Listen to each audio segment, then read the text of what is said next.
kaluyang siya mong ipinagkaloob sa amin para maging gabay sa katotohanan. Hawak po namin ang inyong mga salita na nanggagaling pa sa Ama, para mabigyan kahulugan dito sa aming mga puso. Diwa na aming pinanghahawakan o isinasaisipan, gaya na lang sa mga agos na inyong ipinagkaloob sa aming puso at kaisipan. Dugo mo'y dumadaloy sa aming kalamnan, mga agos na iyong nadarama ng sakop ka pa niya, mga pagtitiis at dali ng dumo para lang sa kabayaran at kasalanan ng mga taong nilalang o nilikha ng iyong Ama. Ikaw ang agos sa aming mga buhay, walang patnubay na di namin naawaan o aming natanggap, na nagmumula pa sa inyo, na nanggagaling pa sa iyong dakilang Ama. Ikaw ang dugo na dumadaloy sa aming kalamnan, ikaw ang nagsisilbing gabay na ipinagkaloob ng aming Ama. Ama, patnubayan niyo po ang iyong anak para sa kanyang paglalakbay patungong tahanan at pagbabalik dito sa lupa na kanyang ipinangako noong nandito pa siya. Kaya ang magaya ng nabanggit na salita, naway gabayan niyo po siya sa kanyang paglalakbay o pagbabalik sa tahanan dito sa lupahin na ipinagkaloob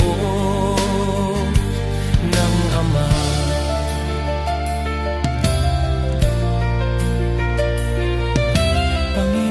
Jesus, naway dugo o agos na dumadaloy sa iyong pagtitiis ay amin po rin nadarama, katulad ng ipinadarama ng Ama sa inyong mga salita na ipinagkaloob niyo po sa amin noong nandito pa kayo sa iyong hinirang o dakilang lupain. Ikaw ang agos ng aming buhay, tugot laman ng aming kalamnan.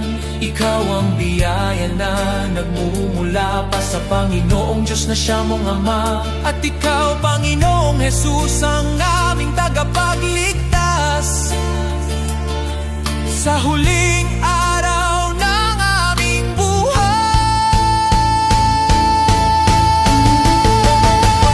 Ama, patnubayan niyo po ang iyong anak para sa kanyang paglalakbay patungong tahanan at pagbabalik dito sa lupa na kanyang ipinangako noong nandito pa siya. Kaya ang magaya ng nabanggit na salita, naway gabayan niyo po siya sa kanyang paglalakbay o pagbabalik sa tahanan dito sa lupahin na ipinagkaloob ng Ama. Panginoon Jesus, naway dugo agos na dumadaloy sa iyong pagtitiis ay amin po rin nadarama, katulad ng ipinadarama ng Ama sa inyong mga salita na ipinagkaloob niyo po sa amin noong nandito pa kayo sa iyong hinirang o dakilang lupain. Ikaw ang agos ng aming buhay, dugot laman ng aming kalamnan. Ikaw ang biyaya na nagmumula pa sa Panginoong Diyos na siya mong Ama. At ikaw, Panginoong Jesus, ang aming tagapagligtas sa huling araw ng aming buhay, at gaya na rin sa pagkabuhay niya pong muli. Ama, patnubayan niyo po ang iyong anak para sa kanyang paglalakbay patungong tahanan at pagbabalik dito sa lupa na kanyang ipinangako nung nandito pa siya. Kaya amagaya ng nabanggit na salita, naway gabayan niyo po siya sa kanyang paglalakbay o pagbabalik sa tahanan dito sa lupahin na ipinakaloob.